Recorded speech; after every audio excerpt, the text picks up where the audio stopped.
നമസ്കാരം. സ്പോട്ട് ലൈവിലേക്ക് സ്വാഗതം. സംസ്ഥാനത്ത് ശക്തമായ മത്സരം നടക്കുന്ന മണ്ഡലമാണ് വടകര. അതോടൊപ്പം തുടക്കം മുതൽ തന്നെ രാഷ്ട്രീയ വിവാദങ്ങളും വ്യക്തിപരമായ ആരോപണങ്ങളും സൈബർ ആക്രമണങ്ങളും നടക്കുന്നുണ്ട്. ആദ്യം ബോംബ് രാഷ്ട്രീയം, ഇപ്പോൾ സൈബർ ആക്രമണമാണ് മണ്ഡലത്തിലെ ചർച്ചാ വിഷയം. LDF സ്ഥാനാർത്ഥി KK ശൈലജയ്ക്കെതിരായ സൈബർ ആക്രമണത്തിന് പിന്നിൽ ആരാണ്? ഇതിൽ UDF-ന് ബന്ധമുണ്ടോ? ഈ വിഷയമാണ് സ്പോട്ട് ലൈവ് ആദ്യം പരിശോധിക്കുന്നത്. KK ശൈലജയ്ക്കെതിരായ സൈബർ ആക്രമണം ആയുധമാക്കുകയാണ് CPM. അപകീർത്തി പരാമർശത്തിലും പ്രചരണങ്ങളിലും പ്രതികരണവുമായി KK ശൈലജ തന്നെ രംഗത്ത് വന്നു. തനിക്കെതിരായ നുണപ്രചരണം ഷാഫി പറമ്പിൽ നിരുത്സാഹപ്പെടുത്തിയില്ലെന്ന് KK ശൈലജ ആരോപിച്ചു.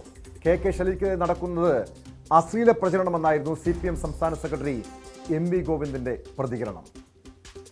ഇമാതിരി കാര്യങ്ങൾ മനസ്സിലാക്കിക്കൊണ്ട് അത് കൊടുക്കുന്നവരെ തിരിച്ചറിയാൻ ഇപ്പം തന്നെ തിരിച്ചറിയാൻ കഴിഞ്ഞില്ലെങ്കിൽ നാളെ ഖേദിക്കേണ്ടി വരും. കാരണം ഓരോ സ്ഥാനത്തൊക്കെ ഇരിക്കുമ്പം അതിൻ്റെതായിട്ടുള്ള ഒരു ഡിഗ്നിറ്റി നമ്മൾ കാണിക്കുമല്ലോ. അതുകൊണ്ട് ഈ മണ്ഡലത്തിലെ ജനങ്ങളോട് പറയുന്നത് ഇത്തരത്തിലുള്ള അതിക്രമങ്ങൾ നിങ്ങൾ തിരിച്ചറിയണം, ഇത്തരത്തിലുള്ള വ്യക്തിഹത്യ എല്ലാവരും മനസ്സിലാക്കണമെന്നാണ്. ഈ സ്ഥാനാർത്ഥിയുടെ പേരിൽ തന്നെ UDF സ്ഥാനാർത്ഥിയുടെ പേരിൽ തന്നെ നൽകാൻ അതിനെന്തെങ്കിലും കാരണമാണോ? അല്ല, അത്തരം പേര് വെച്ചിട്ടാണ് ചിലത് കൊടുത്തിട്ടുള്ളത്. അതല്ലെങ്കിൽ അത് അവസാനിപ്പിക്കാനുള്ള നടപടി അവരെടുക്കട്ടെ. ഷാഫി ഇത് അറിയുന്നുണ്ടെന്ന് തന്നെയാണ് ടീച്ചർ കരുതുന്നത്. ഞാൻ അങ്ങനെയാണ് കരുതുന്നത്. കാരണം ആദ്യം ഞാനത് അങ്ങനെ കരുതിയില്ല. ഞാൻ വിചാരിച്ച ആരെങ്കിലും ഇങ്ങനെയുള്ള ചെറുപ്പക്കാരും കൊടുത്തത്. പക്ഷേ തുടർച്ചയായിട്ട് ഒരു ഫാക്ടറിയിൽ നിന്ന് ഉൽപ്പാദിപ്പിച്ച് വരുന്നത് പോലെ ഇങ്ങനെ ഉൽപ്പാദിപ്പിച്ച് വരികയാണ്. അപ്പോൾ അത് വ്യക്തതയുണ്ട് അതിനകത്ത്. അതിനെ നിരുത്സാഹപ്പെടുത്തിയാലും അതിനെ പ്രോത്സാഹിപ്പിക്കുകയാണെന്നുള്ളത്. ഷാഫിയിൽ നിന്ന് ടീച്ചർ പ്രതീക്ഷിച്ചില്ല? അങ്ങനെയില്ല, പ്രതീക്ഷിക്കാതൊന്നുമില്ല. പക്ഷേ ഒരു സ്ഥാനാർത്ഥി എന്നുള്ള നിലക്ക് അതിൻ്റെ ഒരു ഡിഗ്നിറ്റി കാണിക്കുമെന്ന് ഞാൻ വിചാരിച്ചിരുന്നു. അതിൽ ജനങ്ങൾക്കറിയാം ഞാനൊരു ബോംബ് രാഷ്ട്രീയം പിന്നിൽ നിൽക്കുന്ന ആളല്ല. ഞാൻ അതിനെക്കുറിച്ചൊന്നും വ്യക്തമായിട്ട് എന്താ അഭിപ്രായം എന്ന് പറഞ്ഞിട്ടുണ്ട്.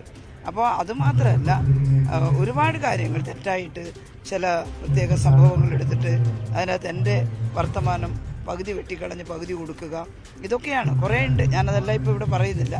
അതെല്ലാം വെച്ചുകൊണ്ട് തന്നെ പരാതി കൊടുത്തിട്ടുണ്ട്. ഞാൻ ഇലക്ഷൻ കമ്മീഷനൊക്കെ പരാതി കൊടുത്തിട്ടുണ്ട്. അതൊക്കെ എൻ്റെ നടപടി വരട്ടെ. പക്ഷേ ഞാൻ ഈ നിയോജക മണ്ഡലത്തിലെ പ്രിയപ്പെട്ട ജനങ്ങളോടാണ് പറയുന്നത്. എന്നെ നിങ്ങൾക്കറിയാം, ഞാനിവിടെ ആരോഗ്യമന്ത്രിയായിരിക്കുമ്പം ഓരോ പ്രതിസന്ധി ഘട്ടങ്ങളിലും ആരുടെയും രാഷ്ട്രീയം നോക്കിയിട്ടല്ല, ജനങ്ങളുടെ കൂടെ നിന്ന് ഒരു മന്ത്രി എന്താണോ ചെയ്യേണ്ടത് ആ കടമ നിർവഹിക്കാൻ ശ്രമിച്ചിട്ടുണ്ട്. ഞാൻ MP ആയാലും അങ്ങനെ തന്നെയാണ്, ജനങ്ങളുടെ കൂടെ നിന്ന് ചെയ്യും. ശൈലജ ടീച്ചർക്കെതിരായിട്ട് വന്ന സൈബർ ആക്രമണം അശ്ലീല ആക്രമണമാണ് യഥാർത്ഥം നടക്കുന്നത്. വടകര നിയോജക മണ്ഡലത്തിൽ ഇടതുപക്ഷ ജനാധിപത്യ മുന്നണി സ്ഥാനാർത്ഥി ബഹുദൂരം മുന്നിലാണെന്ന് മനസ്സിലാക്കിയിട്ട് അവസാനം വന്ന UDF സ്ഥാനാർത്ഥിയും അദ്ദേഹത്തിൻ്റെ കൂട്ടാളികളും ചേർന്നാണ്. രാഷ്ട്രീയം പറഞ്ഞിട്ട് യാതൊരു കാര്യമില്ല. നല്ല രാഷ്ട്രീയമുള്ള മണ്ഡലം തന്നെയാണ് വടകര. അതുകൊണ്ട് അശ്ലീലം അടിസ്ഥാനപ്പെടുത്തിയിട്ട് ഒരു വിജയം നേടാൻ സാധിക്കുമെന്നുള്ള തെറ്റായ പ്രതീക്ഷയിലാണ് അവർ ഈ വർക്ക് നടത്തിയിട്ടുള്ളത്. അതിനെതിരായി ഇപ്പോഴും ടീച്ചർ തന്നെ ഇലക്ഷൻ കമ്മീഷൻ ഉൾപ്പെടെയുള്ളവർക്ക് അപേക്ഷ നൽകിയിട്ടുണ്ട്. ആ പരാതി പരിഹരിക്കണം. കേൾവിയില്ലാത്ത രീതിയിലാണ് മോർഫ് ചെയ്ത ശൈലജ ടീച്ചറുടെ ഫോട്ടോ കുടുംബ ഗ്രൂപ്പുകളിലേക്ക് തന്നെ അയച്ചു കൊടുത്തു. വളരെ അവമാനകരമായ കാര്യമാണ്. അപ്പോൾ അത് സംബന്ധിച്ചുള്ള കൃത്യമായ അന്വേഷണം നടത്തി ആവശ്യമായ നിലപാട് സ്വീകരിക്കണമെന്ന് തന്നെയാണ് ചൂണ്ടിക്കാണിക്കുന്നത്.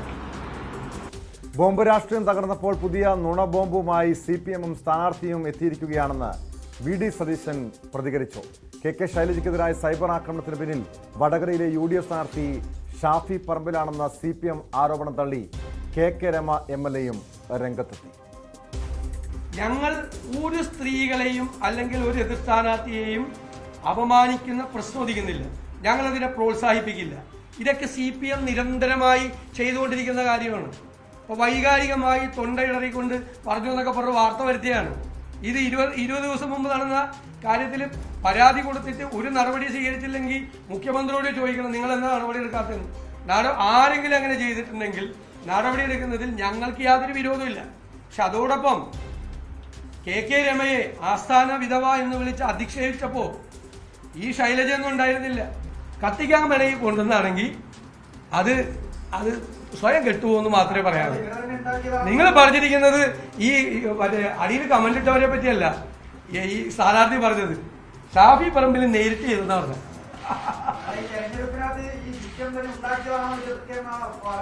എറണാകുളത്ത് ഉണ്ടാക്കിയത് CPM തന്നെയായിരുന്നു. അത് അവസാനം മനസ്സിലായതുകൊണ്ട് ഇട്ടിട്ട് ഓടി. അവരെന്ത് ചെയ്യാൻ പഠിക്കാത്തവരാണെന്ന്. സ്വന്തം പാർട്ടി സെക്രട്ടറിയുടെ കട്ടിലിന്റെ അടിയിൽ കൊണ്ട് ക്യാമറ വെച്ചവര് പിന്നെ എന്താ ചെയ്യാൻ പഠിക്കാത്തത്? അല്ല, അതൊരു വലിയ ഗൗരവമായ ഒരു വിഷയമാണ്. കാരണം ഞങ്ങളെപ്പോലെ പൊതുരംഗത്ത് നിൽക്കുന്ന സ്ത്രീകൾ വളരെ കാലമായി ഇത് നേരിട്ടുകൊണ്ടിരിക്കുകയാണ്. ഇതിനെതിരെ പരാതി കൊടുക്കുമ്പോൾ ഒരാളുടെ പേരും നടപടിയെടുക്കുന്നില്ല എന്നുള്ളതാണ് ഇത് കൂടുതൽ വർദ്ധിച്ചു വരുന്നതിന്റെ കാരണം. ഇപ്പോൾ ഇവിടെ LDF സ്ഥാനാർത്ഥി അവസാനം പത്രസമ്മേളനം നടത്തി പറയേണ്ട ഒരു ഗതികേടിലേക്ക് എത്തിയത് അവർ അവരുടെ പരാതിയിൽ തന്നെ പറയുന്നു. ഇതിന്റെ പരാതി ആഭ്യന്തര വകുപ്പിനെ പോലീസിന് കൈമാറിയിട്ട് നടപടിയെടുക്കാൻ സാധിച്ചിട്ടില്ല എന്നുള്ള അവർ തന്നെ പറയുന്നു. അപ്പൊ പരാജയം ആരുടേതാണ്? പരാജയം ഇവിടുത്തെ ആഭ്യന്തര വകുപ്പിന്റേതാണ്. പിണറായി വിജയൻ നേതൃത്വം കൊടുക്കുന്ന ഭരിക്കുന്ന വകുപ്പിന്റെ നേതൃത്വത്തിലുള്ള പരാജയമാണ് അത് സൂചിപ്പിക്കുന്നത്. പോലീസ് എടുക്കേണ്ട ആക്ഷൻ എന്താ എടുക്കാത്തത്? ഞങ്ങളൊക്കെ പരാതികൾ കൊടുക്കല്ലാതെ മറ്റെന്താണ് ചെയ്യേണ്ടത് എന്നുള്ളതാണ്. അതിലപ്പുറത്തേക്ക് പോകാൻ സാധിക്കുന്നില്ലല്ലോ. അപ്പോൾ അതിന്റെ തികഞ്ഞ ഉത്തരവാദിത്തം ഇവിടെ പോലീസിനാണുള്ളത്. ആരാണ് ചെയ്തത്? നടപടിയെടുക്കണം. ഞങ്ങൾക്ക് ആവശ്യം അതാണ്. ഷാഫി പറമ്പിൽ വളരെ കൃത്യമായി പറഞ്ഞിട്ടുണ്ട്, ഞാൻ ഒരു കാരണവശാലും ഇതിനെ ന്യായീകരിക്കില്ല, ഇതിനൊപ്പം നിൽക്കില്ല, ആരായാലും തള്ളിപ്പറയുമെന്ന നിലപാടാണ് ഞങ്ങൾ എല്ലാവരും എടുത്തത്. ആ നിലപാടാണ് ഇപ്പോഴും ഉള്ളത്. പക്ഷേ അതേപോലെ അപ്പുറത്ത് നടത്തിയ ആളുകൾക്കെതിരെയും കൂടി നടപടിയെടുക്കാനും കൂടി തയ്യാറാകണം. ഇതിന് മാത്രമല്ല, ഒരുപാട് കേസുകളുണ്ട്. അതിനൊക്കെ എതിരെ നടപടിയെടുക്കാനും കൂടി തയ്യാറാകണം എന്നതാണ്. ഇത് അവസാനിപ്പിക്കണം. ഞങ്ങൾക്ക് ആവശ്യം അതേ ഉള്ളൂ. സ്ത്രീകൾ, പൊതുരംഗത്ത് നിൽക്കുന്ന സ്ത്രീകൾ ഇനി ഇതുപോലെ അധിക്ഷേപം നേരിടരുത്. CPM-ന്റെ ഏത് നേതാവിനെതിരെയും വന്നപ്പോൾ ഞാൻ നിലപാടെടുത്തിട്ടുണ്ട്, ഞാൻ പോസ്റ്റ് ഇട്ടിട്ടുണ്ട്, തള്ളി പറഞ്ഞിട്ടുണ്ട്. അതേ നിലപാടെടുക്കാൻ ഇവർക്ക് ധൈര്യമുണ്ടോ? ഇവർ ചെയ്യുമോ? നേതൃത്വത്തിന്റെ ഭാഗത്തുനിന്ന് കൂടി ഇങ്ങനെ വരുമ്പോഴാണ് അതിന്റെ പ്രശ്നം. ഇന്നലെ P. ജയരാജന്റെ ഫേസ്ബുക്ക് പോസ്റ്റ്, വെണ്ണപ്പാളികളുടെ സ്വീകരണമേറ്റു മയങ്ങി നോമിനേഷൻ കൊടുത്തു എന്ന് പറയുന്ന അശ്ലീലത, അത് വരുന്നത് സാധാരണക്കാരനല്ല, അതൊരു CPM-ന്റെ നേതാവിന്റെ ഭാഗത്തു നിന്നാണ്. അതിനെ തള്ളി പറയുമോ LDF-ന്റെ സ്ഥാനാർത്ഥി? പറഞ്ഞിട്ടില്ല, അതിനെ ന്യായീകരിച്ചു. അതിനെതിരെ നടപടിയെടുക്കണം പോലീസ്. ഞങ്ങൾ അതിനെ പരാതി കൊടുക്കാൻ വേണ്ടി പോവുകയാണ്. ഇവിടുത്തെ സ്ത്രീകളെ അധിക്ഷേപിച്ചതാണ്. വടകരയിലെ LDF സ്ഥാനാർത്ഥി KK ശൈലജയ്ക്കെതിരായ സൈബർ ആക്രമണത്തിൽ പോലീസ് കേസെടുത്തിട്ടുണ്ട്. വാർത്തയുടെ വിശദാംശങ്ങളുമായി MS അനീഷ് കുമാർ ചേരുന്നു. അനീഷ്, കഴിഞ്ഞ ഈ തെരഞ്ഞെടുപ്പ് പ്രചാരണം തുടങ്ങിയപ്പോൾ മുതൽ വടകര ഏറെ ശ്രദ്ധാകേന്ദ്രമാണ്. ശക്തമായ മത്സരമുണ്ട്. അതിനപ്പുറം പല വിവാദങ്ങളും ഇങ്ങനെ കലങ്ങി മറിയുന്ന ഒരു സാഹചര്യം. നേരത്തെ ബോംബ് വിവാദമായിരുന്നുവെങ്കിൽ ഇപ്പോൾ KK ശൈലജയ്ക്കെതിരായിട്ടുള്ള സൈബർ ആക്രമണമാണ് മണ്ഡലത്തിലെ പ്രധാനപ്പെട്ട ചർച്ചാ വിഷയമായി മാറിയിരിക്കുന്നത്. അതിനപ്പുറം ഇത്തരം പ്രവണത ഈ സമീപകാലത്ത് കേരളത്തിലെ രാഷ്ട്രീയ പൊതുമണ്ഡലത്തിൽ വലിയ രീതിയിൽ വർദ്ധിച്ചു വരുന്നുണ്ട്. സ്ത്രീകൾക്കെതിരായിട്ടുള്ള സൈബർ ആക്രമണമൊക്കെ നേരത്തെ KK രമ ചോദിച്ചതുപോലെ ഇത്തരം സൈബർ ആക്രമണം, വനിതാ നേതാക്കൾക്കെതിരെ സൈബർ ആക്രമണം തുടർച്ചയായി ഉണ്ടാകുമ്പോഴും പോലീസ് എന്ത് നടപടി സ്വീകരിക്കുന്നു? ഇതിനെ തള്ളിപ്പറയാൻ രാഷ്ട്രീയ നേതൃത്വങ്ങൾ, ഈ പ്രധാനപ്പെട്ട നേതാക്കൾ തയ്യാറാകുന്നുണ്ടോ തുടങ്ങിയ ചോദ്യങ്ങളൊക്കെ പൊതുസമൂഹം ഉയർത്തുന്നുണ്ട്. ഈ വിഷയത്തിൽ KK ശൈലജയ്ക്കെതിരായിട്ടുള്ള ഈ സൈബർ ആക്രമണത്തിൽ പോലീസിന്റെ ഭാഗത്തു നിന്ന് ഇതുവരെ എന്തൊക്കെ നടപടിയാണ് സ്വീകരിച്ചിരിക്കുന്നത്? ആരാണ് ഇതിന് പിന്നിലെന്ന് കണ്ടെത്താൻ കഴിഞ്ഞിട്ടുണ്ടോ പോലീസിന്? അനീഷ്.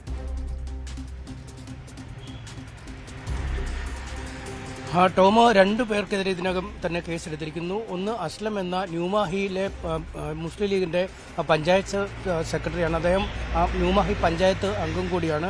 ഒപ്പം സൽമാൻ വാളൂർ എന്ന പേരിലുള്ള ഒരു ലീഗ് പ്രവർത്തകനായ പേരാമ്പ്ര സ്വദേശിയായ ആൾ. ഇവർക്ക് 2 പേർക്കും എതിരെ ഇതിനകം തന്നെ പോലീസ് കേസെടുത്തിട്ടുണ്ട്. ഷോബിൻ അടക്കം ഈ കണ്ണൂർ ജില്ലയിലെ യൂത്ത് കോൺഗ്രസിന്റെ മുൻ ജില്ലാ സെക്രട്ടറി ആയിരുന്ന ആൾ, ഇവർക്കടക്കം എതിരെ പരാതി നൽകിയിട്ടുമുണ്ട്. എന്തായാലും ഈ തെരഞ്ഞെടുപ്പിന്റെ ആദ്യഘട്ടത്തിൽ തന്നെ KK ശൈലജ ഇത്തരത്തിൽ തന്നെ വ്യക്തിപരമായി അധിക്ഷേപിക്കുന്നതിനുള്ള ശ്രമങ്ങൾ നടത്തുന്നു, ഇത്തരം പോസ്റ്റുകൾ പ്രസിദ്ധീകരിക്കുന്നുവെന്ന് ചൂണ്ടിക്കാട്ടി തെരഞ്ഞെടുപ്പ് കമ്മീഷനും ഒപ്പം പോലീസിനുമൊക്കെ, അല്ലെങ്കിൽ പോലീസിന് ആദ്യഘട്ടത്തിൽ പരാതി നൽകിയിരുന്നു. എന്നാൽ ആ പരാതി അത്ര ഗൗരവമായി അവർ മുന്നോട്ട് കൊണ്ടുപോയില്ല എന്നാണ് മനസ്സിലാക്കാൻ കഴിയുന്നത്. അതിൽ പ്രത്യേകിച്ചും ഇവർ നടത്തിയ ചില പ്രസംഗങ്ങളും മറ്റുമൊക്കെ ഇംഗ്ലീഷിലുള്ള പ്രസംഗം, അതിനിടയ്ക്കുള്ള ഭാഗങ്ങൾ വെട്ടിമാറ്റി അവർ ഇംഗ്ലീഷ് പറയാൻ അറിയില്ല എന്ന ഒരു ധ്വനി വരുത്തുന്ന രീതിയിലുള്ള ക്ലിപ്പുകളായിരുന്നു പ്രചരിച്ചത്. ഒപ്പം ഈ കോവിഡ് കള്ളി എന്ന പേരൊക്കെയുള്ള ചില പത്രക്കട്ടിങ്ങുകളും ഈ കോവിഡ് കാലത്തെ അഴിമതിയുമായി ബന്ധപ്പെട്ട പ്രതിപക്ഷ ആരോപണങ്ങൾ ഉന്നയിച്ചുള്ള ചില ലഘുലേഖകളും മറ്റുമൊക്കെ ആയിരുന്നു ഉണ്ടായിരുന്നത്. എന്തായാലും അതിൽ പരാതി നൽകിയെങ്കിൽ പോലും അതിൽ കാര്യമായ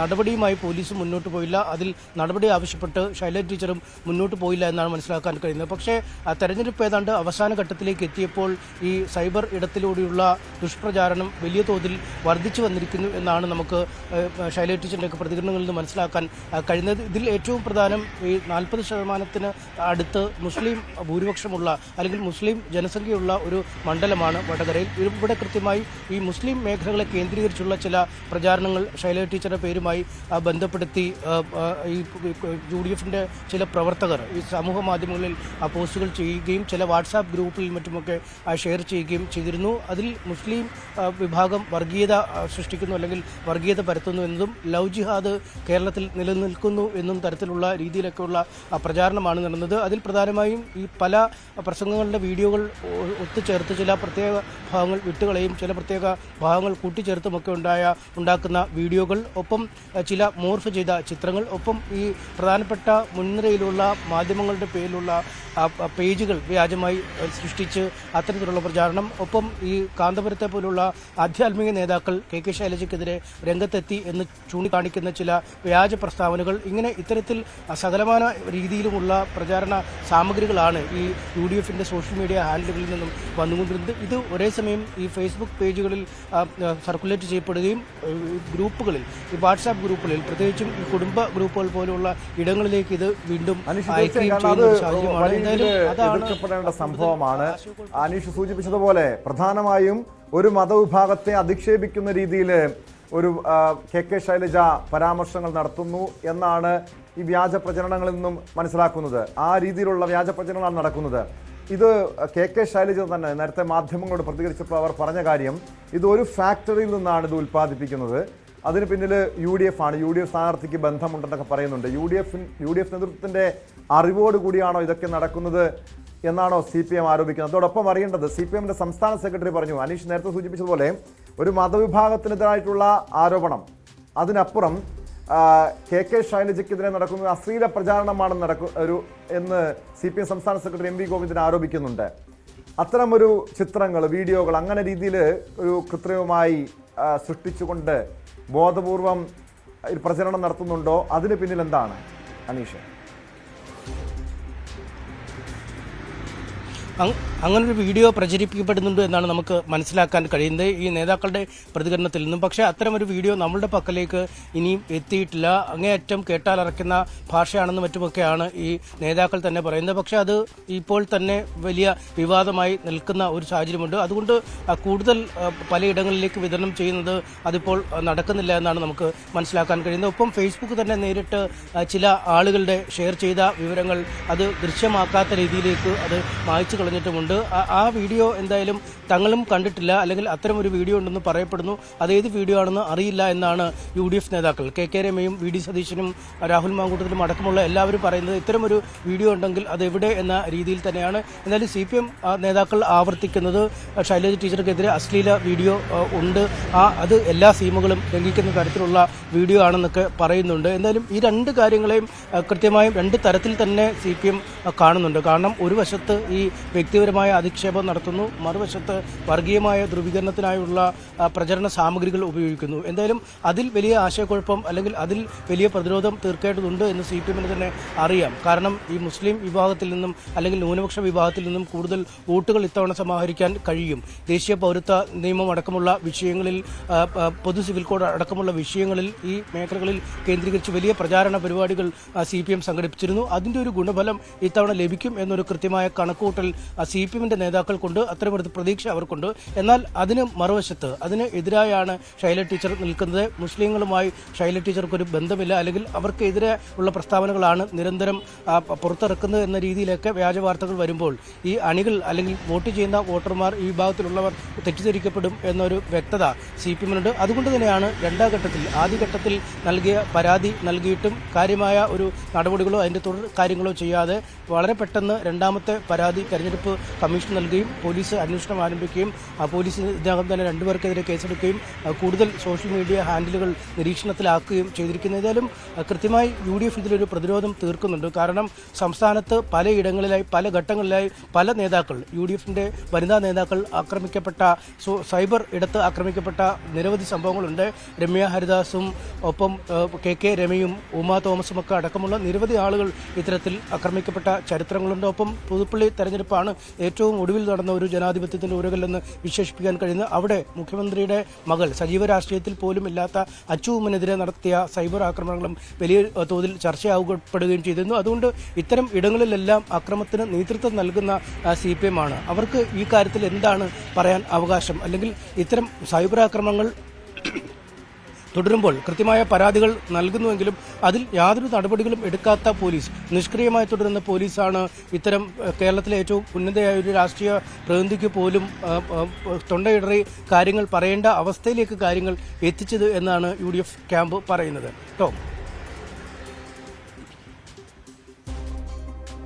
വ്യക്തമാണ്. കോഴിക്കോട് നിയമ സനീഷ് കുമാറാണ് വിവരങ്ങൾ നൽകിയത്. ഏത് ക്യാമ്പിൽ നിന്നാണ് ഇത്തരം സൈബർ ആക്രമണം ഉണ്ടാകുന്നതെങ്കിലും അത് CPM ആണെങ്കിലും കോൺഗ്രസ് ആണെങ്കിലും അല്ലെങ്കിൽ UDF ആണെങ്കിലും LDF ആണെങ്കിലും അത് ശക്തമായ പ്രതിഷേധം ഉണ്ടാകേണ്ടതാണ്. മാത്രമല്ല ഇവർക്കെതിരെ, ഈ വ്യാജ പ്രചരണങ്ങൾ നടത്തുന്നവർക്കെതിരെ, സൈബർ ആക്രമണം നടത്തുന്നവർക്കെതിരെ ശക്തമായ നടപടി പോലീസ് സ്വീകരിക്കണം.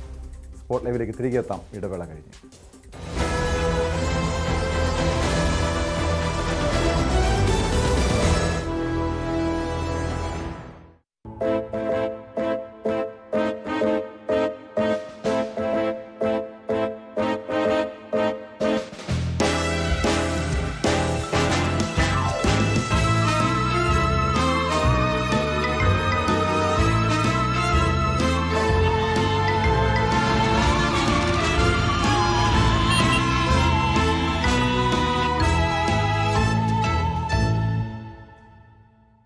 Vototum, co-presented by Berger Paints, 100 years of trust, powered by ICL FinCorp. ICL FinCorp, the intelligent choice. NITC. ജനനന്മയ്ക്കായി ജനകീയ സ്ഥാപനം NITC, new India travel cooperative limited. Co-powered by Amruthaveni. Amruthaveni hair elixir, സമൃദ്ധമായ മുടി ബയോടെക്നോളജിയിലൂടെ. Educational partners, IBIS Group of Educational Institutions. ഇനി കണ്ണടച്ചല്ല, കണ്ണ് തുറന്ന് സ്വപ്നം കാണാം. ഐബിസിലൂടെ. Indian Institute of Commerce, Lakshya. Join Indian institute of commerce, Lakshya. 21ാം വയസ്സിൽ life is settle. In association with brook paints, നമ്മുടെ വീടിന് ഭംഗിയും സുരക്ഷയും നൽകും. വീട്ടിൽ ആർക്കെങ്കിലും തേക്കിൻകാടിന്റെ മണ്ണിൽ തെക്കോട്ടിറക്കത്തിന്റെ ആരവം.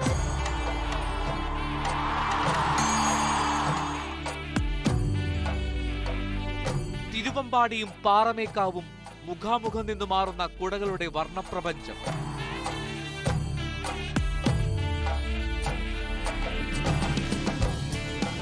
വിളംബരം മുതൽ ഉപചാരം ചൊല്ലൽ വരെ സകല പൂരക്കാഴ്ചകളും സമഗ്രമായി.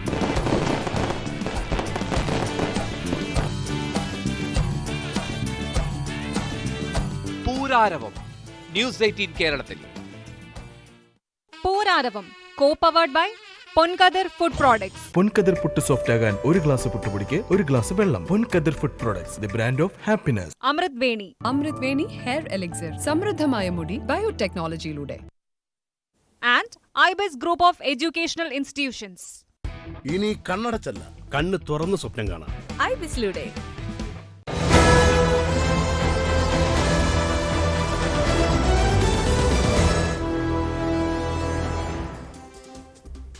സ്പോട്ട് ലൈവ് തുടരുന്നു. പീഡനക്കേസിൽ പ്രതിയായ പോലീസ് ഉദ്യോഗസ്ഥനെ കൊച്ചിയിൽ തൂങ്ങി മരിച്ച നിലയിൽ കണ്ടെത്തി. മലയൻകീഴ് മുൻ CI AB സൈജുവിനെയാണ് എറണാകുളം അംബേദ്കർ സ്റ്റേഡിയത്തിന് സമീപം തൂങ്ങി മരിച്ച നിലയിൽ കണ്ടെത്തിയത്. വനിതാ ഡോക്ടറെ പീഡിപ്പിച്ചെന്ന പരാതിയിൽ സൈജുവിന്റെ മുൻകൂർ ജാമ്യം കഴിഞ്ഞ ദിവസം ഹൈക്കോടതി റദ്ദാക്കിയിരുന്നു. വ്യാജരേഖയുണ്ടാക്കി ജാമ്യം നേടിയെന്ന് കണ്ടെത്തിയതിനെ തുടർന്നായിരുന്നു നടപടി. താൻ കുറ്റക്കാരനല്ലെന്ന് ആത്മഹത്യാക്കുറിപ്പ് സൈജുവിന്റെ ബാഗിൽ നിന്നും കണ്ടെത്തിയിട്ടുണ്ട്. വാർത്തയുടെ വിശദാംശങ്ങളുമായി കൊച്ചിയിൽ നിന്ന് നവമി ദിനേശ് ചേർന്നു. നവമി, മലയൻകീഴ് പോലീസ് ഉദ്യോഗസ്ഥനായിരുന്ന AB സൈജുവിനെ നേരത്തെ പീഡനക്കേസുമായി ബന്ധപ്പെട്ട് ആരോപണം ഉയർന്നതിനെ തുടർന്ന് സസ്പെൻഡ് ചെയ്തിരുന്നു. പിന്നീട് കഴിഞ്ഞ ദിവസം ഇന്നലെ കോടതി ഇയാളുടെ മുൻകൂർ ജാമ്യ ഹർജി തള്ളുകയും ചെയ്തതാണ്. ഇതിൻ്റെ ഒരു മനോവിഷമത്തിലാണോ ആത്മഹത്യ ചെയ്തത്? എന്താണ് ഈ ആത്മഹത്യക്കുറിപ്പിൽ നിന്ന് മനസ്സിലാക്കേണ്ടത്?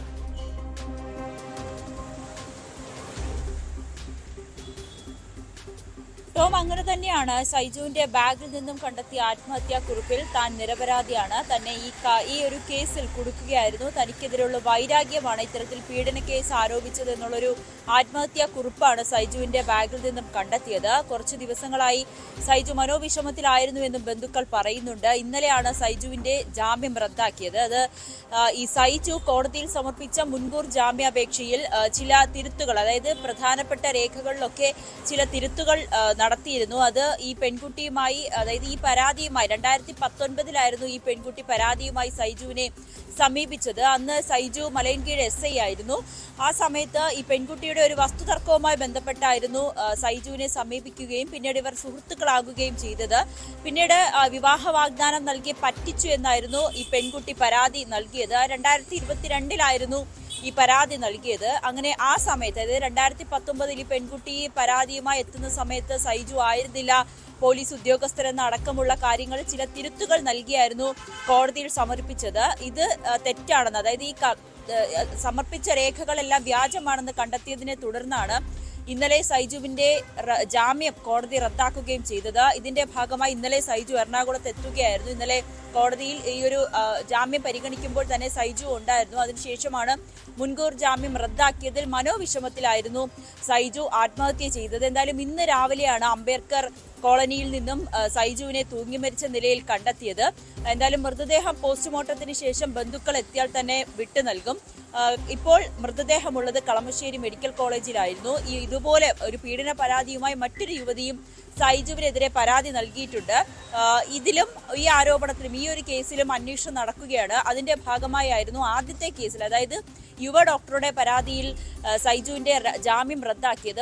രണ്ടാമത്തെ കേസിലും അന്വേഷണം നടക്കുന്നുണ്ടായിരുന്നു. ഇതിനിടയിലാണ് സൈജുവിനെ ഇന്ന് രാവിലെ തൂങ്ങി മരിച്ച നിലയിൽ കണ്ടെത്തിയത്. ആത്മഹത്യാക്കുറിപ്പിൽ, ബാഗിൽ കിട്ടിയ ആത്മഹത്യാക്കുറിപ്പിൽ പറയുന്നതും താൻ നിരപരാധിയാണ്, തന്നെ ഈ കേസിൽ കുടുക്കുകയായിരുന്നു, തന്നെ വഞ്ചിക്കുകയായിരുന്നു എന്നതൊക്കെയാണ് ഈ ആത്മഹത്യാക്കുറിപ്പിൽ പറയുന്നത്. എന്തായാലും സൈജുവിന്റെ മൃതദേഹം ഇപ്പോൾ കളമശ്ശേരി മെഡിക്കൽ കോളേജിലാണുള്ളത്. ടോം, നവമി, എന്തായാലും ഈ ഷൈജുവിന്റെ മുൻ CAയുടെ ആത്മഹത്യാക്കുറിപ്പിൽ താൻ നിരപരാധിയാണെന്ന് പറയുന്നുണ്ട്, കള്ളക്കേസിൽ കുടുക്കുകയാണെന്ന് പറയുന്നുണ്ട്. ആരാണ് ഇതിന് പിന്നിലെന്ന എന്തെങ്കിലും കാര്യങ്ങൾ ഇതിൽ വ്യക്തമാക്കുന്നുണ്ടോ? ഒരു ലൈംഗിക ആരോപണമല്ല, 2 പേരാണ്, ഒരു വനിതാ ഡോക്ടറടക്കം 2 പേരാണ് ഷൈജുവിനെതിരെ ഗുരുതരമായിട്ടുള്ള ലൈംഗിക പീഡന പരാതിയുമായി മുന്നോട്ട് വന്നത്. ഒരു പോലീസ് ഉദ്യോഗസ്ഥൻ ഈ രീതിയിൽ അവിടെ ഒരു സെറ്റിൽമെന്റിന്റെ ഭാഗമായി അവർ പരിചയപ്പെടുന്നു, ഒരു കേസുമായി ബന്ധപ്പെട്ട് പിന്നീട് അവർ സൗഹൃദം സ്ഥാപിച്ച് പീഡിപ്പിച്ചു വന്ന ഗുരുതരമായിട്ടുള്ള കുറ്റകൃത്യമായിരുന്നു ഈ മുൻ CAയ്ക്കെതിരെ ഉയർന്നു വന്നത്, പരാതിയായിരുന്നു ഉയർന്നു വന്നത്. ഇതിന്റെ അടിസ്ഥാനത്തിൽ പിന്നെ കോടതിയിൽ വരെയും കേസെത്തുന്നു. ഇന്നലെ മുൻകൂർ ജാമ്യം തള്ളുന്ന സാഹചര്യം പോലും ഉണ്ടായി. ഈ ആത്മഹത്യാക്കുറിപ്പിൽ ഇതുമായി ബന്ധപ്പെട്ട്, ഈ കേസുമായി ബന്ധപ്പെട്ട കാര്യങ്ങൾ വിശദീകരിക്കുന്നുണ്ട്. ഇദ്ദേഹം സൂചിപ്പിച്ചതുപോലെ ആരാണ്, ഗൂഢാലോചന ഉണ്ടെങ്കിൽ തന്നെ കള്ളക്കേസിൽ കൊടുക്കുകയാണെങ്കിൽ അതിന് പിന്നിൽ ആരാണ് എന്ന എന്തെങ്കിലും കാര്യങ്ങൾ ചൂണ്ടിക്കാണിക്കുന്നുണ്ടോ നവമി?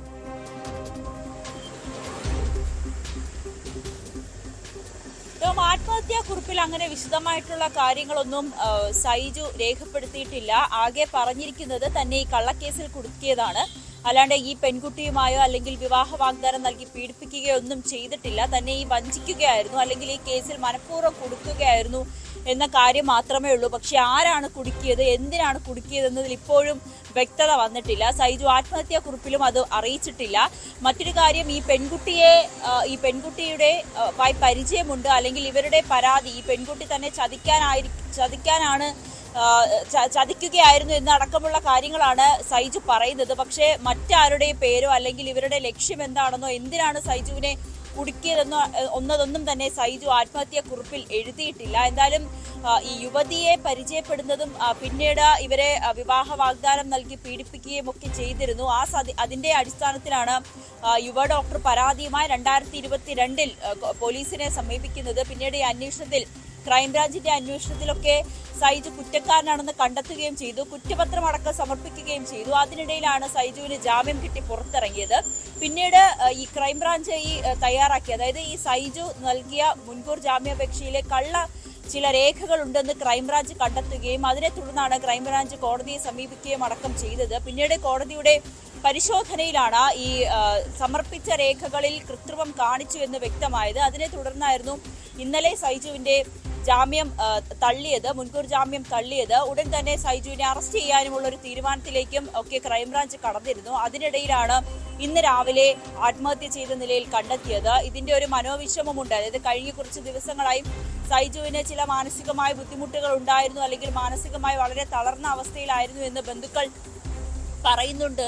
ഈ അടിസ്ഥാനത്തിൽ ഇനിയിപ്പോൾ വീണ്ടും അറസ്റ്റിലായി കോടതി ജയിലിലേക്ക് പോകണമെന്നുള്ള ഒരു മനോവിഷമത്തിലായിരിക്കും സൈജു ഇത്തരത്തിൽ ആത്മഹത്യ ചെയ്തതെന്നാണ്. തീർച്ചയായും, കാരണം ആ ഒരു ആശങ്ക സ്വാഭാവികമായി ഉണ്ടാകാം. ഒരു ലൈംഗിക പീഡന കേസിൽ, ബലാത്സംഗ കേസിൽ ആരോപണ വിധേയനായ കേസെടുത്തതിന് പിന്നാലെയാണ് ഈ ഷൈജു, മുൻ മലയൻകീഴ് CI ഷൈജു ആത്മഹത്യ നിലയിൽ കണ്ടെത്തിയത്.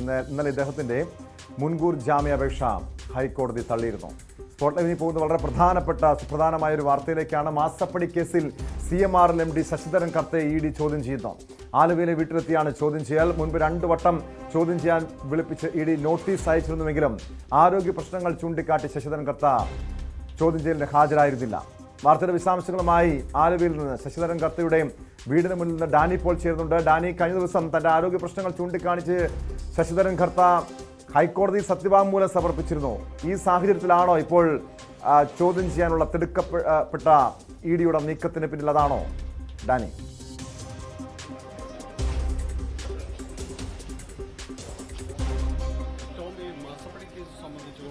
EDയുടെ അന്വേഷണം വളരെ വേഗത്തിൽ മുന്നോട്ട് പോവുകയാണ്. അതിൻ്റെ ഒരു വേഗത നമുക്ക് നോക്കിയാൽ കാണാം, വളരെ പെട്ടെന്ന് വർദ്ധിപ്പിച്ചിട്ടുണ്ട്. കഴിഞ്ഞ കുറച്ച് ദിവസങ്ങളായി CMRL ഉദ്യോഗസ്ഥരെ കൂട്ടത്തോടെ വിളിച്ച് ചോദ്യം ചെയ്യുന്ന ഒരു നടപടികളിലേക്ക് പോകുന്നു.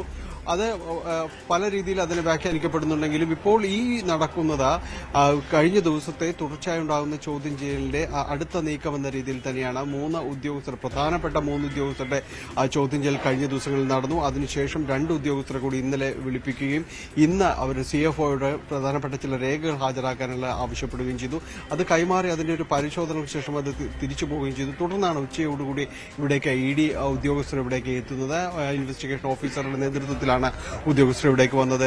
അദ്ദേഹത്തിന്റെ CMRL MD ശശിധരൻ കർത്തയുടെ വസതിയാണ്. ഇവിടേക്കാണ് ഉദ്യോഗസ്ഥർ എത്തുന്നത്. ഇതിനുശേഷം ഇപ്പോഴും ഒരു സംഘം ഉദ്യോഗസ്ഥർ ഇവിടെ നിന്ന് പിരിഞ്ഞെങ്കിലും ഇൻവെസ്റ്റിഗേഷൻ ഓഫീസറുടെ നേതൃത്വത്തിൽ ഇപ്പോഴും ചോദ്യം ചെയ്യലടക്കമുള്ള കാര്യങ്ങൾ തുടരുകയാണ് എന്ന് തന്നെയാണ് മനസ്സിലാക്കാൻ സാധിക്കുന്നത്. നമുക്കറിയാം, ഈ കേസുമായി ബന്ധപ്പെട്ടുകൊണ്ട്, ഈ നടപടിയുമായി ബന്ധപ്പെട്ടുകൊണ്ട് ശശിധരൻ കർത്തയുടെ 2 ഹർജികളടക്കം ഹൈക്കോടതിയിൽ നിലവിലുണ്ട്. അതോടൊപ്പം തന്നെയാണ് ഈ കഴിഞ്ഞ ദിവസങ്ങളിൽ ഹാജരായ CFO KS സുരേഷ് കുമാർ, അതോടൊപ്പം തന്നെ മറ്റ് ഉദ്യോഗസ്ഥരടക്കം വനിതാ ഉദ്യോഗസ്ഥ IT വിഭാഗം മാനേജറായ അഞ്ജു റേച്ചൽ കുരുവിളയുടെ അടക്കമുള്ള ഹർജികൾ നിലവിലുണ്ട്. അവർ പറയുന്നത് പ്രധാനമായും തന്നെ തങ്ങളുടെ ഈ സമയം രാത്രിയും 24 മണിക്കൂറോളം ചോദ്യം ചെയ്യലടക്കമുള്ള കാര്യങ്ങൾ നീണ്ടു നിന്നിരുന്നു. അപ്പോൾ തങ്ങളെ മാനസികമായി പീഡിപ്പിക്കുകയാണെന്ന് അടക്കമുള്ള കാര്യങ്ങൾ ചൂണ്ടിക്കാണിച്ചുകൊണ്ട് അവർ ഉപഹർജിയുമായി മുന്നോട്ട് പോകുന്നു. ഇതിനിടയിൽ ശശിധരൻ കർത്തയെ 2 വട്ടം ഇവിടേക്ക് ചോദ്യം ചെയ്യാൻ ED ചോദ്യം ചെയ്യാനടക്കം വിളിപ്പിക്കുകയും ചെയ്തിരുന്നു. അതിൽ ഇതുവരെയും ശശിധരൻ കർത്ത ആ സമരത്തിനോട് പ്രതികരിച്ചുമില്ല. തന്റെ ആരോഗ്യപരമായ കാരണങ്ങൾ, ഗുരുതരമായ ആരോഗ്യ പ്രശ്നങ്ങളുണ്ട് എന്നതടക്കമുള്ള കാര്യങ്ങൾ ചൂണ്ടിക്കാണിക്കുകയും ചെയ്തിരുന്നു. ഈ കാര്യങ്ങളെല്ലാം നിലനിൽക്കെ തന്നെയാണ് ഇപ്പോൾ ED ഉദ്യോഗസ്ഥർ, അന്വേഷണ ഉദ്യോഗസ്ഥരുടെ നേതൃത്വത്തിൽ തന്നെ ഇവിടേക്ക് എത്തുകയും ഇപ്പോൾ ചോദ്യം ചെയ്യലടക്കമുള്ള നടപടികൾ തുടരുകയും ചെയ്യുന്നത്. നിലവിൽ ആ ഒരു പ്രോസസ്സ് മുന്നോട്ട് പോവുകയാണ്. ഒരു ഭാഗം ഉദ്യോഗസ്ഥർ അല്പസമയം മുമ്പ് പുറത്തേക്ക് പോയെങ്കിലും ഇൻവെസ്റ്റിഗേഷൻ ഉദ്യോഗസ്ഥൻ അടക്കമുള്ളവർ ഇതിനകത്ത് തുടരുകയാണ്, ഇതിനകത്ത് തന്നെ ഉണ്ട്. എന്തായാലും ഈ എക്സാലോജിക്കുമായി ബന്ധപ്പെട്ടുകൊണ്ട് മാസപ്പടി വിവാദത്തിൽ അന്വേഷണം വളരെ അതിനിർണായകമായ ഒരു ഘട്ടത്തിലേക്ക് കടക്കുന്നു എന്ന് തന്നെയാണ് വ്യക്തമാകുന്നത്. വളരെ ചടുലമായ നീക്കങ്ങളാണ്, വളരെ നാടകീയമായ നീക്കങ്ങളാണ് EDയുടെ ഭാഗത്തു നിന്ന് ഈ ദിവസങ്ങളിലും സമയത്തുമെല്ലാം തന്നെ ഉണ്ടാകുന്നത്. CMRLനെ പിടിവിടാതെ തന്നെയാണ് ED മുന്നോട്ട് പോകുന്നത്. കഴിഞ്ഞ ദിവസങ്ങളിൽ CMRL ഉദ്യോഗസ്ഥർ ഹാജരാകുമ്പോൾ 24 മണിക്കൂർ 3 ഉദ്യോഗസ്ഥർ, വനിതാ ഉദ്യോഗസ്ഥരുടെ അടക്കം ചോദ്യം ചെയ്യലടക്കം നീണ്ടു നിന്നിരുന്നു. അതിനുശേഷം തൊട്ടടുത്ത ദിവസങ്ങളിൽ തന്നെ 2 ഉദ്യോഗസ്ഥരോട് വീണ്ടും ഹാജരാകാൻ ആവശ്യപ്പെട്ടിരുന്നു. അവരെയും ചോദ്യം ചെയ്ത് ഇന്ന് വീണ്ടും അവരോടും ഹാജരാകാൻ ആവശ്യപ്പെട്ടിരുന്നു. പക്ഷെ അവർ ഹാജരായിട്ടില്ല. ഈ ഉപഹർജി അടക്കം നിലനിൽക്കുന്ന സാഹചര്യത്തിലായിരിക്കാം അവർ ഒരുപക്ഷെ ഹാജരാകാതെ ഇരുന്നത് എന്നാണ് അറിയാനായിട്ട് സാധിക്കുന്നത്. ഇതിനിടയിലാണ് ഇപ്പോൾ CMRL MD പക്ഷേ CMRLന്റെ മുഴുവൻ കാര്യങ്ങളും അറിയാവുന്ന ഒരാളിലേക്ക് തന്നെ അന്വേഷണം ED വളരെ പെട്ടെന്ന് തന്നെ എത്തിക്കുന്നത്, ചോദ്യം ചെയ്യാൻ തീരുമാനിക്കുന്നത് വളരെ പൊടുന്നനെയുള്ള നീക്കമാണ്. ഉദ്യോഗസ്ഥർ എപ്പോഴും ഇതിനകത്ത് തന്നെ തുടർന്നു, ചോദ്യം ചെയ്യൽ തുടരുന്നു എന്ന് തന്നെയാണ് മനസ്സിലാക്കുന്നത്. തന്റെ ആരോഗ്യപരമായ കാരണങ്ങളെല്ലാം തന്നെ ചൂണ്ടിക്കാണിച്ചുകൊണ്ടാണ് കഴിഞ്ഞ ദിവസങ്ങളിലെല്ലാം അദ്ദേഹം കോടതിയെ സമീപിച്ചിരുന്നത്. തന്നെ നേരിട്ട് ഹാജരാകുന്നതിൽ നിന്ന് ഒഴിവാക്കണം, വലിയ രീതിയിലുള്ള ആരോഗ്യ പ്രശ്നങ്ങളുണ്ട് എന്നതടക്കം അദ്ദേഹം കാര്യങ്ങൾ ചൂണ്ടിക്കാണിച്ചിരുന്നു. പക്ഷേ ED ഉദ്യോഗസ്ഥർ അവിടേക്ക് എത്തേണ്ടതില്ല, എന്നാൽ അങ്ങോട്ട് ചെന്ന് വീട്ടിലേക്ക് ചെന്ന് ചോദ്യം ചെയ്യാമെന്നൊരു തീരുമാനത്തിലേക്ക് നീങ്ങുകയായിരുന്നു എന്ന് തന്നെയാണ് അറിയാൻ സാധിക്കുന്നത്. അതുകൊണ്ട് തന്നെയാണ് ഇപ്പോൾ കഴിഞ്ഞ ഏതാണ്ട് 1 മണിക്കൂറിലധികമായുള്ള ചോദ്യം ചെയ്യൽ ഇപ്പോൾ പുരോഗമിക്കുകയും ചെയ്യുന്നത്. EDയുടെ തുടർ നീക്കം എന്ത് എന്നതാണ് ഇനി അറിയേണ്ടത്. ടോം, തീർച്ചയായും അതാണ് അറിയേണ്ടത്. ഡാനി, നേരത്തെ SFI യുടെ അന്വേഷണത്തിന്റെ പശ്ചാത്തലത്തിൽ CMRLന്റെയും KSIDCയുടെയും ഓഫീസുകളിൽ പരിശോധന നടത്തിയിരുന്നു. അതിനുശേഷമാണ് എൻഫോഴ്സ്മെന്റ് ഡയറക്ടറേറ്റ് ഈ കേസിൽ, മാസപ്പടി കേസിന്റെ അന്വേഷണം ഏറ്റെടുക്കുന്നത്. അതിന് പിന്നാലെ ഡാനി സൂചിപ്പിച്ചതുപോലെ CMRLന്റെ 5 ഉദ്യോഗസ്ഥരെ, ഒരു വനിതാ ഉദ്യോഗസ്ഥർ ഉൾപ്പെടെ 5 പേരെ കഴിഞ്ഞ ദിവസങ്ങളിൽ മണിക്കൂറുകളോളം ചോദ്യം ചെയ്യുന്നു. അതിനുശേഷം MDയെ, കൃത്യമായും ഈ മാസപ്പടിയുമായി ബന്ധപ്പെട്ട കൃത്യമായ കാര്യങ്ങൾ അറിയാവുന്ന MD ശശിധരൻ കർത്തയെ തന്നെ ചോദ്യം ചെയ്യുകയാണ് എൻഫോഴ്സ്മെന്റ് ഡയറക്ടറേറ്റ്. ഇപ്പോൾ അടുത്ത നീക്കം എന്തായിരിക്കും? മുഖ്യമന്ത്രിയുടെ മകൾ വീണ വിജയനിലേക്ക് തന്നെയാണോ കാര്യങ്ങൾ എത്തുന്നത്? ഡാനി,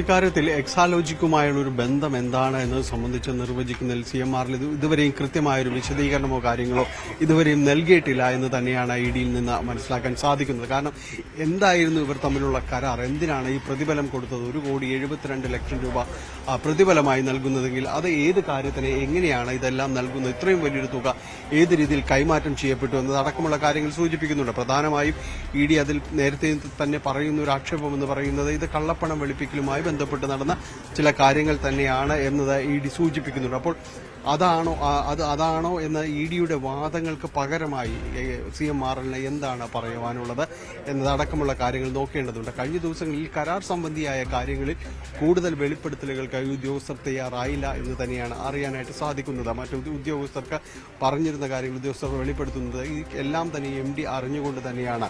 CMRLും അതോടൊപ്പം തന്നെ എക്സാലോജിക്കുമായി ബന്ധപ്പെട്ട് നടന്നിരിക്കുന്ന ഓരോ ഇടപാടുകളിലും കൃത്യമായിട്ട് തന്നെ MDക്ക് വളരെ കാര്യമായിട്ട് തന്നെ അറിയാം. അങ്ങനെ ഒളിച്ചു വെച്ചുകൊണ്ട് ഒരു ഇടപാടും കാര്യങ്ങൾ നടന്നിട്ടില്ല എന്ന് തന്നെ പറയുകയും എല്ലാം തന്നെ ചെയ്തിരുന്നു. അതിന്റെ എല്ലാം തുടർച്ചയെന്നോണമാണ് ഇപ്പോൾ MDയുടെ വസതിയിലേക്ക് തന്നെ ED ഉദ്യോഗസ്ഥർ എത്തിച്ചേർന്നിരിക്കുകയും ചെയ്യുന്നത്. തീർച്ചയായും ഇതിന്റെ ഒരു തുടർ നടപടി എന്ന രീതിയിൽ എക്സാലോജിക്ക് സ്വാഭാവിക നടപടി എന്ന രീതിയിലേക്ക് ഉണ്ടാകും. അത് വരും ദിവസങ്ങളിൽ തന്നെ നമുക്കത് പ്രതീക്ഷിക്കുകയും ചെയ്യാം. അങ്ങനെയെങ്കിൽ എക്സാലോജിക്കിനും ഒപ്പം തന്നെ മുഖ്യമന്ത്രി മകൾ വീണ വിജയനും നോട്ടീസ് നൽകാം എന്ന് തന്നെയാണ് അതിന്റെ ഒരു സാധ്യത നിലനിൽക്കുന്നത്. അതെല്ലാം ഇവിടെ നടക്കുന്ന ഈ നടപടികൾക്ക് ശേഷമായിരിക്കും, അതിന്റെ വിശകലനങ്ങൾക്ക് ശേഷമായിരിക്കും. ഇവിടെ നിന്ന് ചില രേഖകൾ ഇപ്പോൾ ED ഉദ്യോഗസ്ഥർ ഓഫീസിലേക്ക് കൊണ്ടുപോകുന്നുണ്ട്. അതിന്റെ ഒരു കൃത്യമായ പരിശോധനയും കാര്യങ്ങളും എല്ലാം തന്നെ നടക്കും. ഇതിന്റെ ഒരു അനന്തര നടപടി എന്ന രീതിയിൽ തന്നെ അടുത്ത നടപടി എക്സാലോജിക്ക് എന്ന കമ്പനിയിലേക്ക് EDയുടെ നടപടി, അതിലേക്ക് എത്ര ദൂരം എന്നത് മാത്രമേ ഇനി ആ ഒരു ചോദ്യം അവശേഷിക്കുന്നുള്ളൂ. അത് ഈ വരും ദിവസങ്ങളിൽ തന്നെ അതിന് ഉത്തരവുണ്ടാവുകയും ചെയ്യും. ടോം,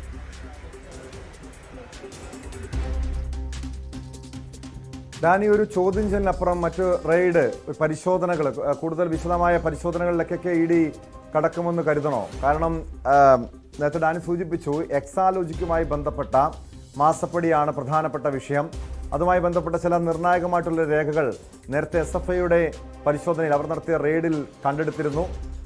കൂടുതൽ ഇതുമായി ബന്ധപ്പെട്ട്, അതായത് വീണ വിജയനിലേക്ക് അന്വേഷണം എത്തുന്നതിന് മുൻപ് തന്നെ, അല്ലെങ്കിൽ ചോദ്യം ചെയ്യുന്നതിന് മുൻപ് തന്നെ CMRL നിന്ന് ഇതുമായി ബന്ധപ്പെട്ട കൂടുതൽ രേഖകൾ ഇനി കണ്ടെത്തേണ്ടതുണ്ടോ? അതോ EDയെ സംബന്ധിച്ച് ഈ കേസിൽ കൃത്യമായ തെളിവുകൾ ലഭ്യമായിട്ടുണ്ടോ? എന്താണ് കഴിഞ്ഞ ദിവസങ്ങളിൽ 5 ഉദ്യോഗസ്ഥരെ ചോദ്യം ചെയ്തതിൽ നിന്ന് മനസ്സിലാക്കേണ്ടത്? ഡാനി,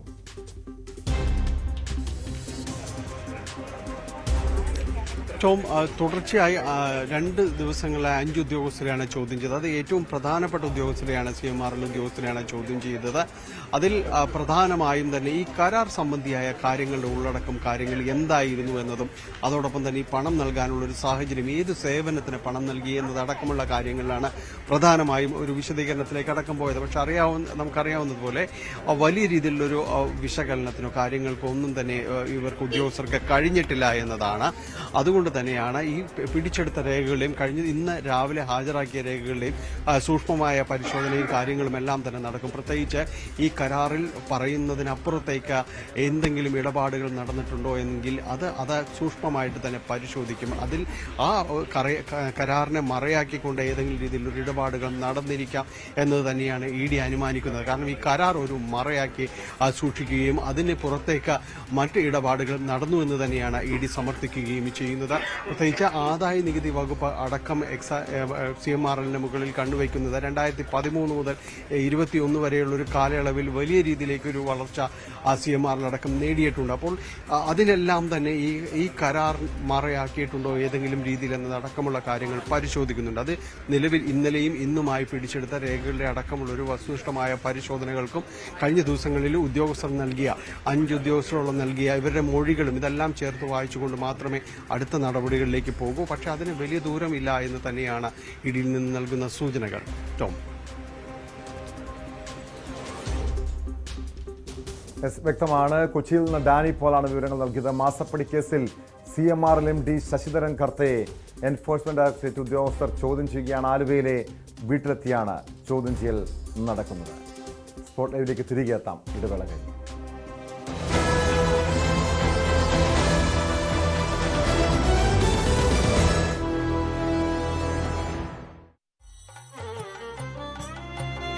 തേക്കിൻകാടിന്റെ മണ്ണിൽ തെക്കോട്ടിറക്കത്തിന്റെ ആരവം.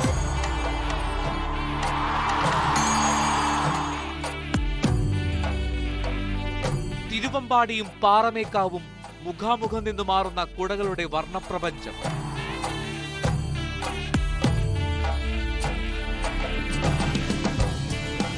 വിളംബരം മുതൽ ഉപചാരം ചൊല്ലൽ വരെ സകല പൂരക്കാഴ്ചകളും സമഗ്രമായി.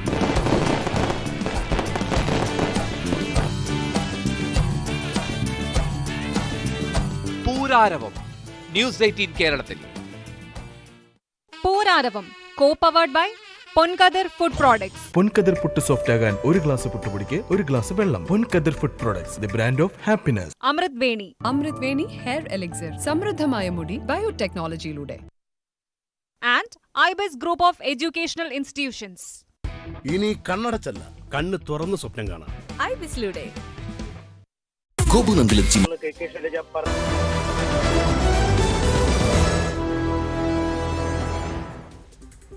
സ്പോട്ട് ലൈവ് തുടരുന്നു. നടിയെ ആക്രമിച്ച കേസിൽ ദിലീപിനെതിരെ ഹൈക്കോടതി ഡിവിഷൻ ബെഞ്ച്. മെമ്മറി കാർഡ് പരിശോധനാ കേസിലെ മൊഴിപ്പകർപ്പ് അതിജീവിതയ്ക്ക് നൽകരുതെന്ന ദിലീപിന്റെ ആവശ്യത്തിൽ കഴമ്പില്ല. 8ാം പ്രതി ദിലീപിന്റെ വാദം സാധൂകരിക്കാനാകില്ല. നടപടിക്രമങ്ങളും സാക്ഷിമൊഴികളും എന്തെന്നറിയാനുള്ള അവകാശം അതിജീവിതയ്ക്കുണ്ട്. ഡിവിഷൻ ബെഞ്ചിന്റെ വിധി പ്രസ്താവത്തിലെ വിധിപ്പകർപ്പ് പുറത്തുവന്നു. ആജ്ഞ രവീന്ദ്രൻ ചേരുന്നു കൊച്ചിയിൽ നിന്ന് വിവരങ്ങളുമായി. ആജ്ഞ, മെമ്മറി കാർഡ് പരിശോധനാ കേസിലെ മൊഴിപ്പകർപ്പ് അതിജീവിതയ്ക്ക് നൽകരുതെന്ന ദിലീപിന്റെ ഹർജി ഇന്നലെയാണ് ഹൈക്കോടതി തള്ളിയത്. ഈ വിധി പ്രസ്താവത്തില്, അതായത് വിധി പകർപ്പിൽ എന്തൊക്കെ കാര്യങ്ങളാണ് പറയുന്നത് ആജ്ഞ?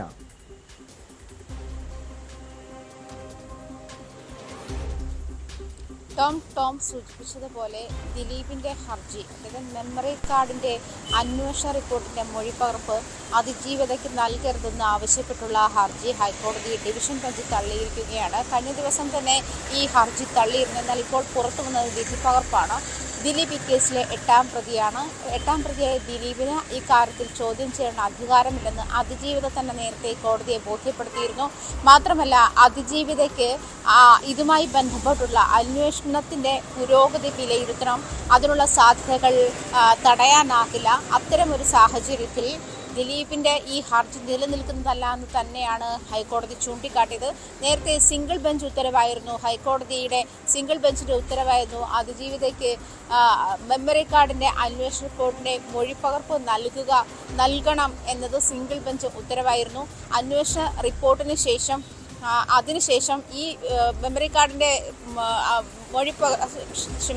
അന്വേഷണ റിപ്പോർട്ടിന്റെ മൊഴിപ്പകർപ്പ് നൽകരുത് എന്നാവശ്യപ്പെട്ടുകൊണ്ടാണ് ദിലീപ് ഹൈക്കോടതിയിൽ കഴിഞ്ഞ ദിവസം ഹർജി നൽകിയത്. അത് പിറ്റേ ദിവസം തന്നെ അത് ഹൈക്കോടതി തള്ളുന്ന ഒരു സാഹചര്യത്തിലേക്ക് ആ ഹർജി തള്ളുന്ന ഒരു സാഹചര്യത്തിലേക്ക് വന്നിരുന്നു. ഇന്നാണ് വിധി പകർപ്പ് പുറത്തു വന്നിരിക്കുന്നത്. അതുകൊണ്ട് തന്നെ അതിജീവിതയ്ക്ക് ഇതിനകത്ത്, അതായത് ഈ കേസുമായി ബന്ധപ്പെട്ട് നടക്കുന്ന കാര്യങ്ങൾ കൃത്യമായി വിലയിരുത്താനും അതിലെ അപാകതകൾ ചൂണ്ടിക്കാണിക്കാനുമുള്ള എല്ലാ അധികാരവും അതിജീവിതയ്ക്ക് ഉണ്ട് എന്ന് ചൂണ്ടിക്കാട്ടിയാണ് ഹൈക്കോടതിയുടെ ഈ വിധി.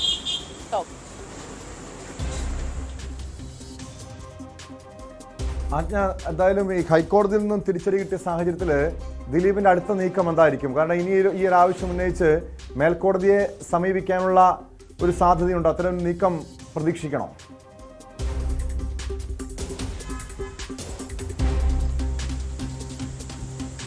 ടോം, ഇക്കാര്യം ഹൈക്കോടതിയിൽ തന്നെ ഹർജി ഫയൽ ചെയ്തത് തന്നെ സുപ്രീം കോടതിയുടെ വിധിക്കെതിരായ, അതായത് തീർപ്പ് കൽപ്പിച്ച കേസുകളിൽ ഹർജി ഫയൽ ചെയ്യാൻ പാടില്ല എന്ന സുപ്രീം കോടതിയുടെ വിധിക്ക് എതിരായാണ് ഹൈക്കോടതിയിൽ ഇപ്പോൾ അതിജീവിത ഇങ്ങനെയൊരു ഹർജി ഫയൽ ചെയ്തിരിക്കുന്നതെന്ന് ചൂണ്ടിക്കാട്ടിയായിരുന്നു ദിലീപിന്റെ തടസ്സ ഹർജി. പക്ഷേ ഇങ്ങനെയൊരു സാഹചര്യം നിലനിൽക്കുമ്പോൾ ഈ സുപ്രീം കോടതിയുടെ വിധിക്ക് എതിരായിട്ടല്ല അതിജീവിതയുടെ ഹർജി എന്ന് ചൂണ്ടിക്കാട്ടി തന്നെയാണ് ഹൈക്കോടതി ഇങ്ങനെ ഒരു നീക്കത്തിലേക്ക് അല്ലെങ്കിൽ ഇങ്ങനെ ഒരു നിരീക്ഷണത്തിലേക്ക് നീങ്ങിയത്.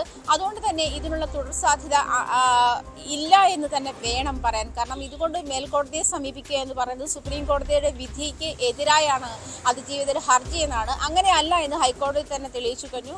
അതിജീവിത ഈ കേസ് അതിജീവിതയുടെ വിവരത്തിനകത്ത് അതല്ലെങ്കിൽ അതിനെപ്പറ്റിയുള്ള വിവരങ്ങൾ അറിയാനുള്ള എല്ലാ അവകാശവും അതിജീവിതയ്ക്കുണ്ട് എന്ന് ബോധ്യപ്പെടുത്തുന്ന വിധി തന്നെയാണ് ഹൈക്കോടതി.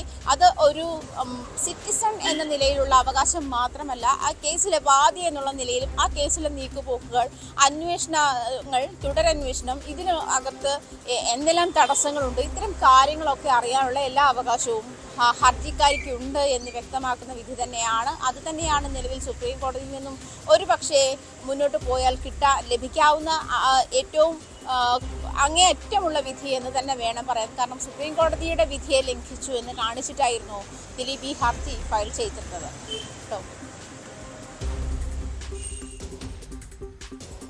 വ്യക്തമാണ്. കൊച്ചിയിൽ നിന്ന് ആജ്ഞ രവീന്ദ്രനാണ് വിവരങ്ങൾ നൽകിയത്. സിംഗിൾ ബെഞ്ച് തീരുമാനം ശരിവെച്ചുകൊണ്ടാണ് ഡിവിഷൻ ബെഞ്ച് ദിലീപിന്റെ ഹർജി നൽകിയത്. അതിൽ ഇടപെടേണ്ട ആവശ്യമില്ല, സിംഗിൾ ബെഞ്ച് തീരുമാനം നിയമപരമായി നിലനിൽക്കുമെന്നാണ് ഹൈക്കോടതി വ്യക്തമാക്കിയത്. സ്പോട്ട് ലൈവ് മറ്റൊരു വിഷയത്തിലേക്ക് പോകും മുമ്പ് ഇടവേള.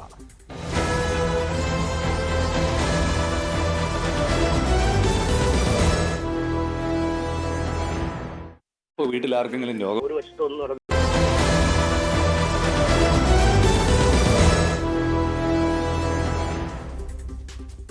മദ്യപിച്ച് ജോലിക്കെത്തുന്നവരെയും ഡ്രൈവർമാരെയും പിടികൂടാൻ ഉറച്ചു തന്നെയാണ് KSRTC.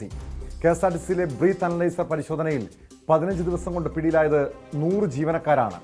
Station master, vehicle supervisor അടക്കമുള്ളവർക്ക് മദ്യപിച്ചതിന് പിടി വീണു. KSRTCയിലെ 74 സ്ഥിരം ജീവനക്കാരെ സസ്പെൻഡ് ചെയ്തു. സ്വിഫ്റ്റിലെയും KSRTCയിലെ താൽക്കാലിക ജീവനക്കാരും അടങ്ങുന്ന 26 പേരെ സർവീസിൽ നിന്നും നീക്കം ചെയ്തിരിക്കുകയാണ്. എല്ലാ ദിവസവും ബ്രീത്ത് അനലൈസർ പരിശോധന ഉണ്ടാകുമെന്ന് ഗതാഗത മന്ത്രി KB ഗണേഷ് കുമാർ വ്യക്തമാക്കി. അതിന് ഒരുപാട് ചർച്ചകളൊന്നുമില്ല. ഇത് പിടിച്ചു കഴിഞ്ഞാൽ പിന്നെ തെളിവാണ്. അതുകൊണ്ട് എല്ലാ ഡിപ്പോകളിലേക്കും ബ്രത്ത് അനലൈസർ വാങ്ങുകയാണ്. രാവിലെ ഡ്യൂട്ടിക്ക് വരുമ്പോൾ ഡ്രൈവർമാർ, കണ്ടക്ടർമാർ മാത്രമല്ല, സ്ത്രീകൾ ഒഴിച്ചുള്ള മറ്റ് സ്റ്റാഫുകളും മെക്കാനിക്കുകളും ബ്രത്ത് അനലൈസർ ഉപയോഗിച്ച് കൂടാം. ഓഫീസിലിരുന്നു കൊണ്ടോ വർക്ക്ഷോപ്പിലോ മദ്യപിച്ചുകൊണ്ട് ജോലി ചെയ്യാൻ ഇനി അനുവദിക്കത്തില്ല. എല്ലാ ദിവസവും പരിശോധിക്കും. ട്രിപ്പിൽ വണ്ടി കയറി റെയിൽവേയിലുണ്ട്. റെയിൽവേ ലോക്കോ പൈലറ്റ്സിനെ പരിശോധിക്കാറുണ്ട്, ഫ്ലൈറ്റിൽ പോകുന്ന പൈലറ്റുമാരെ പരിശോധിക്കാറുണ്ട്. കാരണം വണ്ടിയിലിരിക്കുന്ന 10-60 പേരുടെ ജീവൻ മാത്രമല്ല, റോഡിൽ നിൽക്കുന്ന ആയിരക്കണക്കിന് ആൾക്കാരുടെ ജീവനും വിലയുണ്ടെന്ന് വിശ്വസിക്കുന്നതുകൊണ്ടാണ് ഞങ്ങൾ ഇങ്ങനെ പരിഷ്കാരം നടപ്പിലാക്കിയത്. മറ്റുള്ളവർ മദ്യവെച്ച് വണ്ടി ഓടിച്ചാൽ അവരെ പോലീസ് പിടിക്കുകയും വലിയ ഫൈൻ അടിക്കുകയും ലൈസൻസ് റദ്ദാക്കുകയും ചെയ്യുമ്പോൾ KSRTCക്ക് അതിനൊരു എക്സംഷൻ കൊടുക്കുന്നത് ശരിയല്ല. മദ്യവെച്ച് ഡ്രൈവിങ്, മൊബൈൽ ഫോൺ ഉപയോഗിച്ചുള്ള ഡ്രൈവിംഗ്, ഇത് രണ്ടും ഈ സംസ്ഥാനത്ത് ഒരുപാട് അപകടങ്ങൾ ഉണ്ടാക്കുന്നുണ്ട്. ഇതിൽ കർശന നിലപാടാണ്. അത് ഒരു വിട്ടുവീഴ്ച. എല്ലാ യൂണിയൻസും ഞങ്ങളോട് സഹകരിക്കുന്നുണ്ട്. അവർക്ക് ആർക്കും ഇതിനകത്ത് ഒരു എതിരായ അഭിപ്രായമില്ല. മദ്യവെച്ച് വണ്ടി ഓടിക്കാൻ ജീവനക്കാരെ അനുവദിക്കണമെന്ന് ഒരു യൂണിയൻകാരും അവരുടെ നേതാക്കന്മാരോ എന്നോട് ആവശ്യപ്പെട്ടിട്ടില്ല.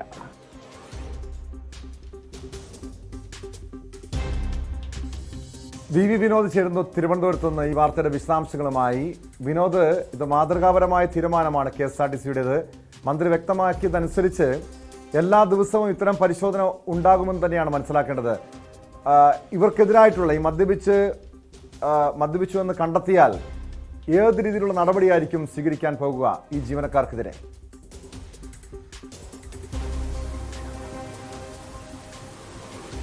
ടോം, വലിയ ഗൗരവമുള്ളൊരു കാര്യമായി തന്നെയാണ് ഇതിനെ കാണേണ്ടത്. കാരണം 15 ദിവസത്തെ പരിശോധനയ്ക്കിടയിലാണ് 100 പേർ ഇങ്ങനെ ജോലിക്കിടെ മദ്യപിച്ചതായി കണ്ടെത്തിയത്. ഇതിൽ തന്നെ ഏറ്റവും ഗൗരവമുള്ള കാര്യം 50-ലധികം പേർ ഡ്രൈവർമാരാണ്. അതായത് ദീർഘദൂര സർവീസുകളും രാത്രി സർവീസുകളും ഈ അല്ലാതെ സിറ്റി സർവീസുകളും ഒക്കെ നടത്തുന്ന ആളുകൾ, ഇതിൽ വലിയ ദൂരങ്ങൾ മറ്റ് ഇന്റർസ്റ്റേറ്റ് സർവീസുകൾ ഉൾപ്പെടെ നടത്തുന്ന ഡ്രൈവർമാർ അല്ലെങ്കിൽ ഡ്രൈവർ കം കണ്ടക്ടർമാർ, ഇതൊക്കെയും സ്വിഫ്റ്റിലുള്ള ആളുകളാണ്.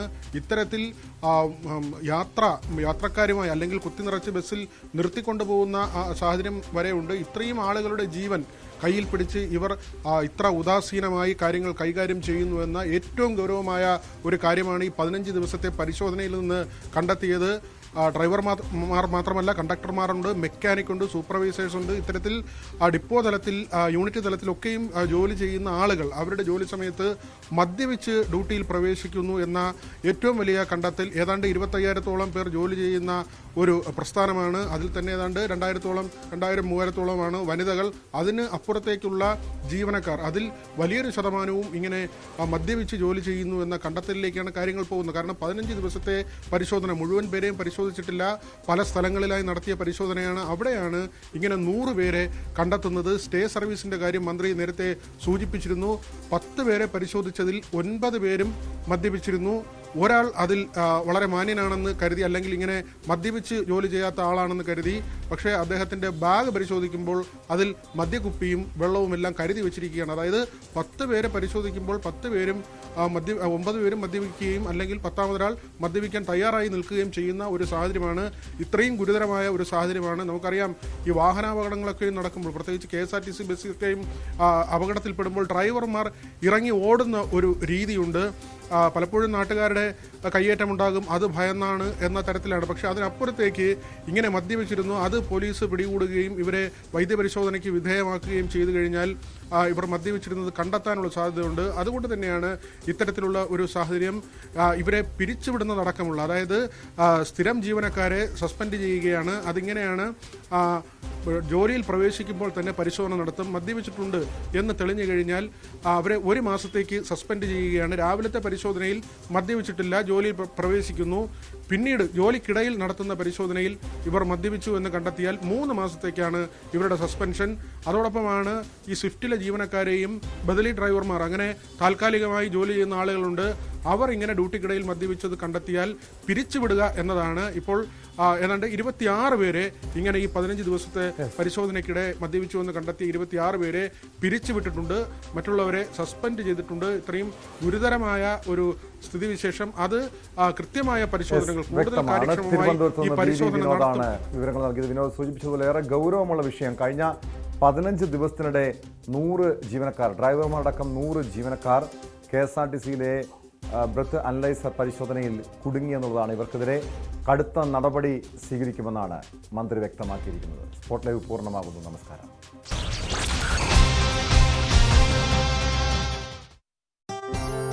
ാണെന്നാണ്